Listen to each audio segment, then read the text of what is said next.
I'm not in frame, right? Yeah, we're both in frame. Are you okay with that? Sure.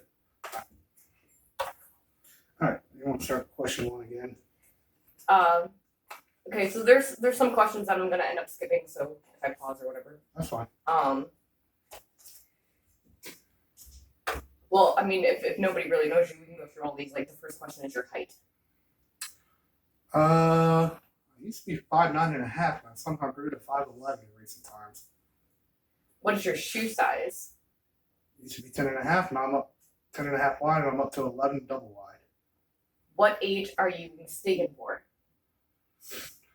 Usually late 20s. If I get skinny, I sometimes can be spanking for as young as 20s, not a teenager, but in recent times, late 20s.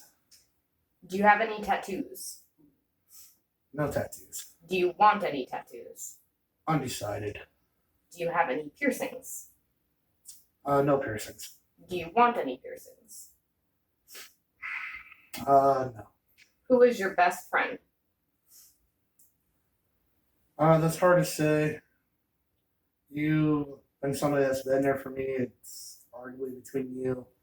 Used to be a friend I was close to recently that's kind of betraying my trust, or could be my dad or my uncle. I'm very close to them. It would be a little bit of a toss up between them. What is your favorite movie? I'm going to say The Last Samurai. And I just got to say that because he adopted a culture and a community that wasn't his own, but found peace and true happiness there. What is someone you miss? Who is someone you miss? Oh, my mom. That's almost every day I think about her. What is your most traumatic experience? Whew, that might be mommy too. Mommy was mean. Probably when mom got real mad at me, we started arguing and fighting. I microwaved, she didn't want me to dirty a bowl. I was microwaving a can of SpaghettiOs. She put it on a paper plate. I didn't want to eat papers. I knew it would stick to it. I told her, no, I'm not going to eat it. I was just going to go hungry and go to sleep. And she got so mad, she launched it at me on the bed and it just splattered everywhere and told me I got to clean it up or I'm grounded. That kind of messes with me. What do you love most about yourself?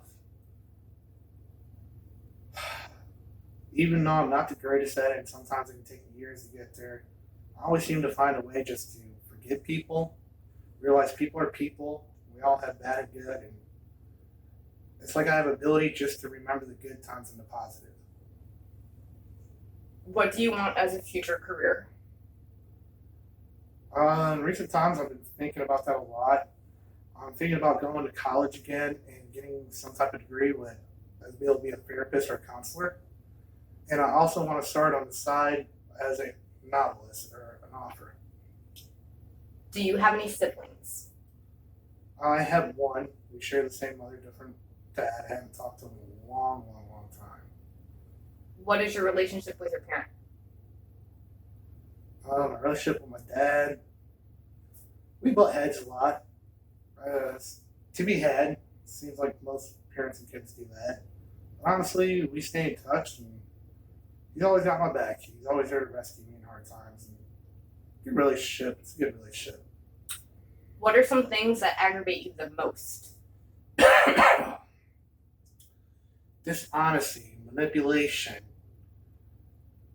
controlling. And that's my biggest ones. When people are just manipulative, controlling, and being dishonest. Sometimes that'll drive me just to fly off the handle. I'm learning to control those emotions. What is the reason you've lied to a friend? Shame. Biggest one's always shame. I'll be ashamed of what I did. I'll not want to face the music. And I'm getting to the point where if somebody asks, I'm just going to be honest about it. And I'm getting to the point where a lot of times when people don't ask, I apologize anyways because I don't want to keep that shame and guilt.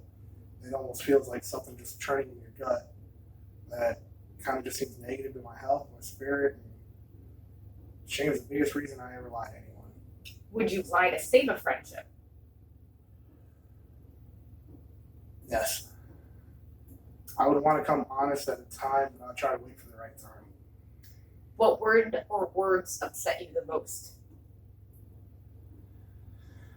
You're toxic. You're poison. You're never going to be anything. You're an idiot. You're a retard. You're so stupid. You're a loser.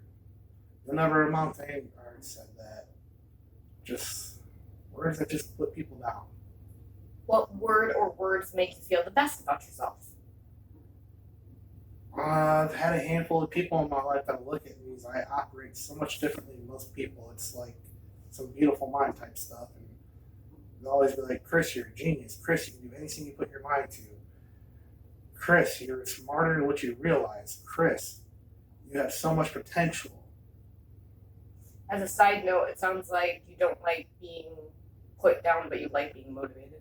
Don't we all? Well, yeah, I mean, that seems usually like sometimes people's answers, like if they say they like being told they did a good job or, you know, stuff like that. It's more like they want acknowledgement more than motivation. Well, I've noticed we gotta also motivate ourselves, and acknowledgement feels great, but you can't let that be a driving force. It's true. What is an insecurity you've had? That people will see I'm a very big-hearted, kind person, that I'm willing to get the shirt off my back if I believe somebody else needs it more than me, and they take advantage of that and just give me fake sob stories, and I've experienced that so many times in my life, and that's definitely a clear answer there. What is your favorite kind of ice cream? Mint chocolate chip. What is the last thing you ate? Oh, a smoked sausage bar aspirin, just a cheap one. If you hit the lottery, what would you do with it?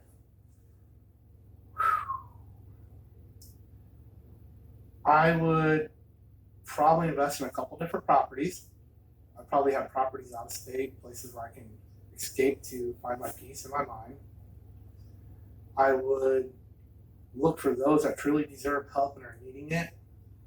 I would start a huge outreach ministry. I would probably do random giveaways just to put smiles on people's faces. I'd invest in better camera equipment for my YouTube channel. I could build that into something too that would also grow if I had the money behind it. And I would try to take that money, use a lot of it to help others, and probably use half of it to build, to give me a better platform to help others in the future. Do you believe in Bigfoot? I don't know what's out there. Do I truly believe there's a Bigfoot? Kind of 50-50. There's probably some kind of creature that resembles them, I'm sure. Loch Ness Monster? Some of that could be real. A lot of it's obvious hoax. It's hard to say. I mean, is it possible for a very rare animal that lives a long lifetime, maybe even a couple of them still be alive, that's very deep in the ocean where we'll never be able to find them? It's a possibility. I don't know. I don't know if I say yes or no on either one. It's a possibility, though. I don't know about Bigfoot would have Bigfoot, been photographed easier over the years than the Loch Ness. but Loch Ness, like there's some serious like deep oceans out there. Like who knows? I try to stay away from all of that because nothing against people that get into that. I just feel like there's stuff I can put my energy into better. I don't have a passion for finding out if mysteries are real or not. To an extent, I do, but different mysteries. What? Have you ever broken any bones? Yes, several times. I have broke my wrist was my first one when I was 14. When I was 16, I fractured my back in 3 places. I fractured and refractured my back probably. I got a disc that's completely missing in my back that causes me a lot of issues. I think I broke a toe once, but I never went to a doctor to actually get x-rays. And that's probably everything. Hopefully I never cracked my skull. I've definitely had a couple concussions I never got seen for. What was your first impression of me? Oh man, we're going back to when you were 21 and I was 22 and I was fresh out of jail. I spent maybe a month working at work before I got transferred to Ruben's shift. Spent a few months there, made a lot of good friends on his crew. He rode my ass and treated me like crap so much. Everybody that knew me in that factory was like, go to Jonel's shift, go to Joe. You'll be so much happier. They were right. And my first impression was like, I was like, man, she's like somebody I really like being around. She's very positive. She's very childlike. And as you know, we grew close as friends back then. It's because we had that same kind of energy. We didn't let people around us destroy us. We just kept our childlike nature. It was like that was my first impression. You were young, vibrant, very childlike. That's something I love seeing in all people, keeping the inner child alive. Do you feel like you can tell me anything? I gotta be honest. Not gonna be offended. It's on here. No, there's some things I want to talk about eventually, but I gotta be in the right time, right place. All right. What makes you feel loved?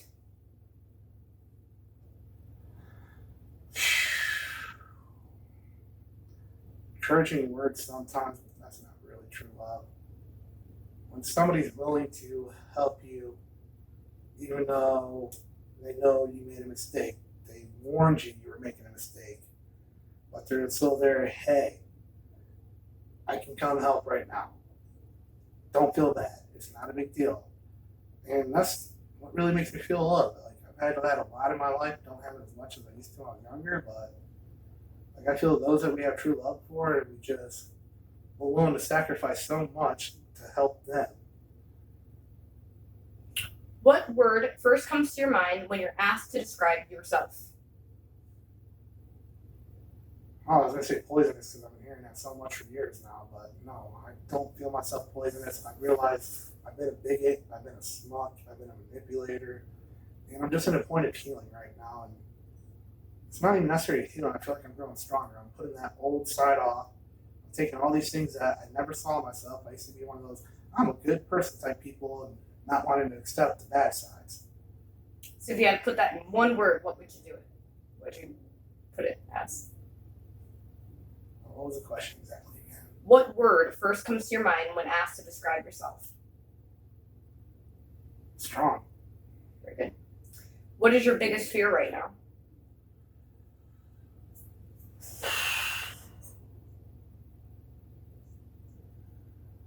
That people that have been mad at me for a lot of mistakes I made in past years, I really just want to tell those people I'm sorry. I hope they can forgive me. I didn't mean to do the stuff I've done. I didn't mean to jump around, do all this and be all over the place. I really do know. And sometimes I hold that into myself because I'm afraid to share it with people. And I wish those people would forgive me. And my biggest fear is just people won't forgive me and they'll block me from good things I'm starting with my life now. I'm finding actual direction for the first time in my life. You've told me so many times over the amount of time I've known you, Chris, you need direction. I've heard that more often than anything when people tell me what I need in my life. And I realized I gotta give myself kind of direction. I can't just keep wandering around aimlessly. I think this is a good start. I do believe this is a good start. Just to let you guys know, this is a outreach ministry I'm starting. I'm going to start talking with people that have past abuse issues, sexual abuse, and I just want to shed light on the subject. I don't feel like media is doing a proper job to cover it. So just let you guys know, I'll probably make an intro for this too, explain a little deeper. What is something you were uncomfortable with? Rejection. Like one of the biggest ones we talked about earlier before recording this is that awkwardness when somebody says I love you and they don't answer back. And I've been recently in that position where somebody said I love you to me and I didn't have those feelings there at that time. And now it's like those feelings have come, but it's almost like too little too late. And rejection always. It's hard when you're rejected by people. You're just looked down on, you're labeled these horrible things and people don't want to touch you, and that's my biggest fear, just being rejected. What makes you happy daily? Getting up, cleaning, that always cleaning is like therapy. It just helps me to figure things out. It seems like I just go crazy if I sit there and just try to sit in a chair and dwell on stuff. I like to get up, clean, it'll help me work stuff out of my own mind, and My cars, boy, if I'm stressed and want to clear my mind, take one of my project cars that's a little quick, go out in the country, beat on it for a short time. Not to the point where I'm going to damage it, but just get a little frustration out and go for a little spin. And that makes me happy. My dog, I absolutely love spending time with animals, and dogs are my favorite animals. And she might come in the shot eventually or might not. She's probably over there laying down. And she makes me happy, and she gets so many compliments. She's so well behaved. It's such a beautiful dog. And all that makes me happy. What are your 2 biggest lessons that you've learned from previous relationships? Oh my gosh. All right, the biggest one I just recently learned.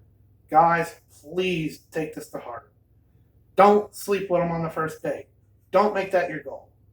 Horrible. Build a foundation. If you're going to build a house, it ain't going to stand if there's no foundation under it. A good storm comes along, your neighbor's house might survive and need a little work. Your house is going to be crumbled over. The foundation, you got to be their friend. Don't pressure them for sex. Don't pressure them for favors. Don't pressure them into doing things when you can see on their faces and their body language they're not comfortable. And the women that seem like they're desperate to be in a relationship, that throw themselves at a guy wanting that right away, I think they too need to learn true love and healing.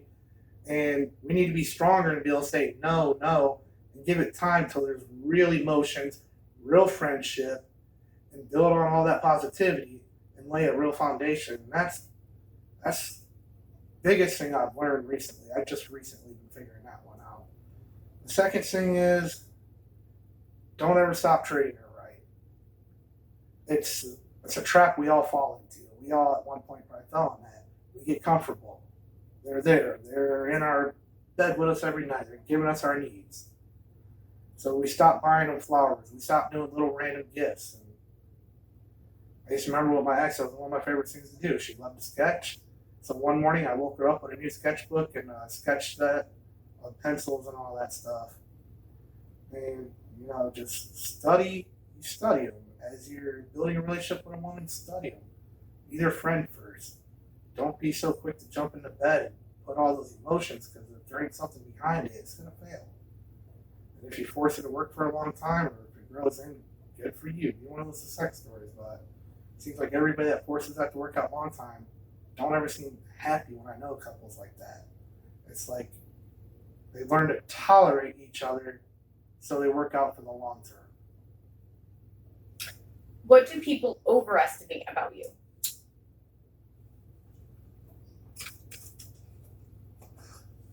How stupid I am. Sometimes I put that mask on of, I don't understand English. No. Overestimate means they think that you got this, but you really don't. Yeah, they think I got stupidity to a really high level. They're overestimating how stupid I am, if that makes sense. But, yeah. All right, I'll give you I was going to, because the other one is underestimate. You said 2, I'll give you 2 answers. And, all right, what do they overestimate?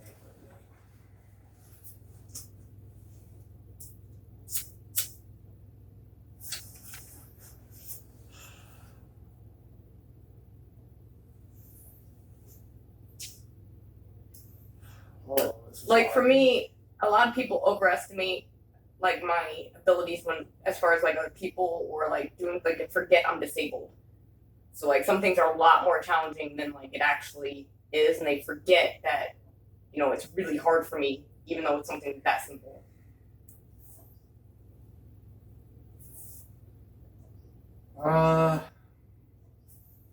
Lately they've been overestimating my ability to take on projects. I got a friend that hits me up all the time. Oh, look at this great deal. You should go get this. And I already got so many projects on hand. I'm kind of trying to chill back on that. If something's really worthwhile, I see gold mine in it, I'll jump on it.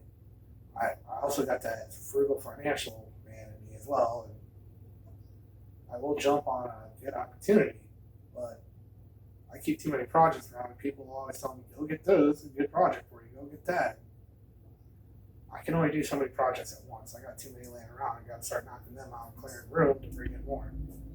That's definitely one. What do people underestimate about you? strength. They'll see me in times of weaknesses, of poke and prod at stuff they know that really hurts me, and they'll underestimate how strong, even though they see me in weakness, because I don't like to hide. I try my hardest to hide my emotions, but sometimes I just let stuff flow when I feel it needs to flow. I prefer to be somewhere private, but unfortunately, that's not always an option. There's times I've been at work with teardrops slowly running down my chin, and I'm doing my job perfectly fine.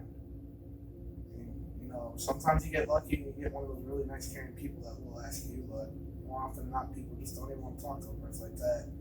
They think that I'm just going to break down. They think I'm just going to give up. They think I'm going to let my depression side take over and win. They think I'm going to end up taking myself out or something. No, I got strength. I know all that's wrong. I know how to control it. I do struggle with controlling my emotions, but I know how not to let them get the better of me. I'm stronger than what people give me credit for. What is the biggest sign of weakness in a person? Fear. Fear in general. It can be fear of anything. Fear of commitment. Fear of losing your life. Fear of an insect. Fear of germs. It seems like for us to function at our highest abilities in our lifetime, we gotta let go of all fears.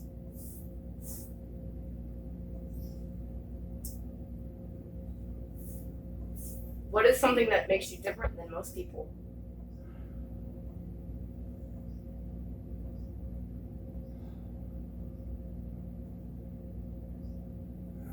It's true.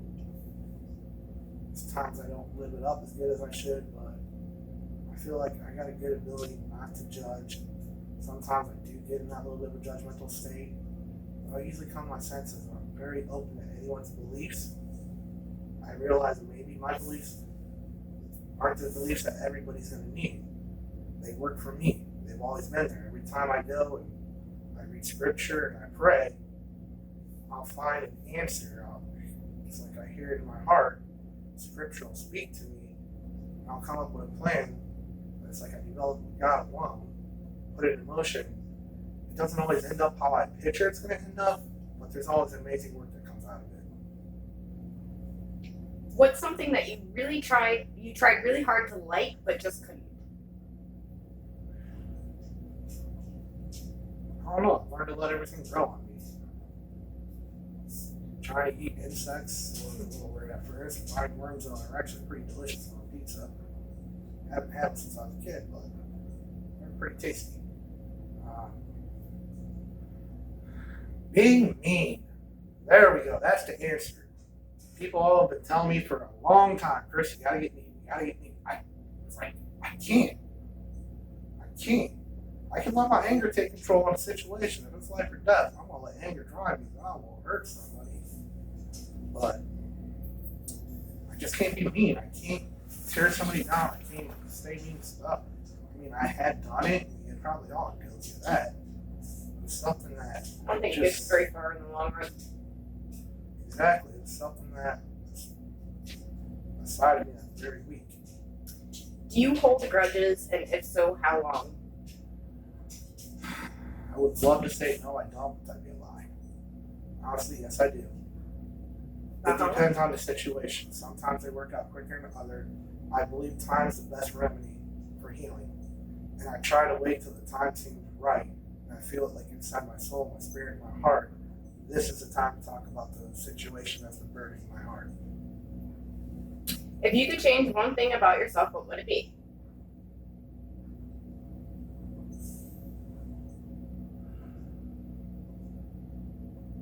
My IQ, my ability to learn, my ability to retain. Do you have trust issues? Oh, yeah. What's your dream car? I love the bodies on the second gen, CRXs, but the first gen's even way less. I probably prefer first gen for the weight loss. With a D18 LSV tech, I want the long block with the longer stroke on the rear end, custom sleeves, Eagle rods and pistons for 1,000 horsepower rated plus, I want what do they call that material? I want Carbon fiber? no, that'd be horrible for a piston. That would be ate up in no time. Not steel, not iron, but Aluminum? no, aluminum will be ate up in no time. I don't know what you're asking about. Oh, it's the same type of pistons they use in the Mazda V8 motors that you find in the Mazda 66, Mazda Protege, and the Escort GT second generation. But it's the strongest metal you can get. I would go with that. I get a fairly tight fitting piston ring and custom crank, big turbo, 30 to 50 psi. Custom built head, stage 3 spring retainers, top of the line stuff, completely built head, VTEC head, V18C1 or V18C5 head. Transmission, I don't like the short gear transmission. I want high end. I want to go 250 miles an hour. I want to get there fast. And I had one of these cars almost identical to what I'm saying once. It's one of the fastest car by far I've ever owned. Got an amazing deal. I wish I'd never got rid of that car. But it's okay. I can always find another, and I just want to build it, put it together. I just want an LS transmission, nice long gears, better for gas mileage, it gives me way more top end speed. Probably some 16 or 17 inch tires, nice low profiles, something that'll give me decent grip in water and snow, but will also work decent on track. Maybe an extra set of slicks to put on the front. And interior can be gutted. I don't need interior weight reduction. I'd probably keep both seats for passengers riding with me. Probably have a parachute just for if I'm getting too giddy out in the country and I need to come to a quick stop. And also for if I'm running quarter-mile passes at a track. I'd like to see it run 8s, preferably. I would accept 9s in a quarter mile. And that would be it. I want to really build that myself one day. I've had the parts laying around. I started building it and making the list before I got the car. When you got back in my life, you saw I was building, stockpiling everything to make that happen. I should have never got rid of it. Should have took your advice. But I'll find it again. It's not hard. You just got to be patient and wait for the right deal. That's my dream car. I'll get it one day. That's going to be a bucket list thing. It might be something I'll have when older, and I might have to find a young kid that's a Honda enthusiast to help me. And it could be a good bonding moment too. I might end up being a kid, or I might have a kid of my own to teach that, or family member, or just some random kid that instills some good qualities too. What about yourself scares you the most? My ability to give in to aggression. My ability, if I really need to defend myself, what I know I'm capable of being able to do, that scares me the most. People usually find that to be a lie, but it's true. I'm scared of what I'm capable of, and I don't want to ever be pushed to the point where I feel like I gotta just be on the defense all the time. What do you get overly emotional about? Especially if I've been drinking, start talking about moms and whatnot, I might just be sitting there looking like a weirdo and start tearing up. A lot of mixed emotions with my mom.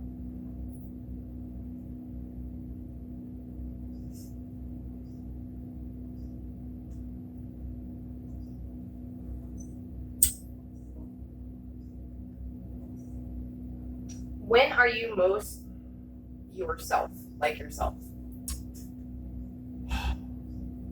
That's hard to say. Is I realize like we all have masks we wear, and we usually create them throughout our lifetime. And sometimes we don't even realize when we're wearing them, but it becomes a point where you say, "Okay, all the masks are off. Take every last one off." And it's almost like a spiritual thing to say, "Pull the mask up and off." And it's like there's a certain combination I get inside me that I know that gives me my true life. That makes me the real person I'm supposed to be. That's when you see me, I'll be very hyper, go-lucky energy. I'll be able to focus and complete tasks at amazing, amazing quality and quickly. I function great as a leader in those times. I always get responsibility put on me when I'm functioning like that. That's by far the best version of me there is. If your life was a book, what would this chapter of your life be called?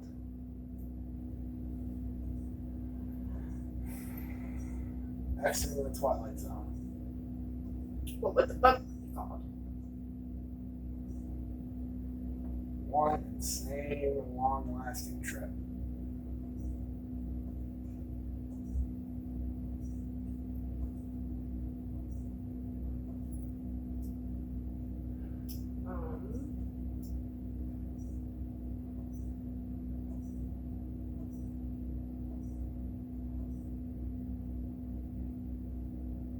That's basically it. The rest of them are like kind of inappropriate. Understandable. Alright, guys. Hopefully my phone's still recording this at the moment. All you that watch this video, I appreciate you watching this. Just an interview, a close friend of mine that wanted to ask me some questions. I want to start making an outreach ministry. It's been burdened on my heart very strongly lately. How many of us have lived in abuse? Not necessarily just sexual abuse, physical abuse, emotional abuse.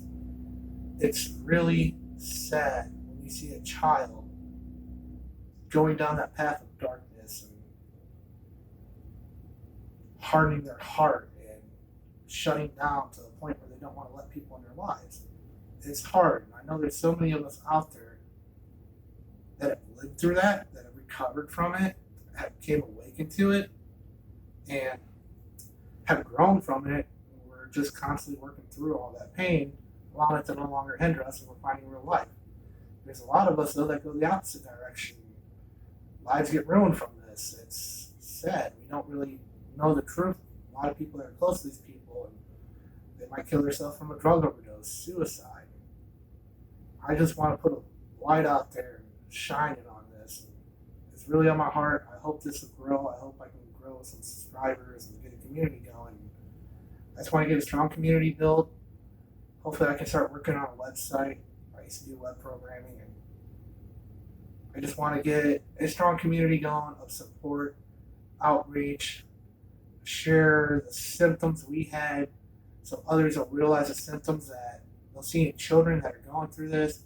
Because it seems like so many of us get to adulthood, and in our 20s or even maybe 30s, these memories start surfacing, and it's like, am I having a hallucination? Is this stuff real?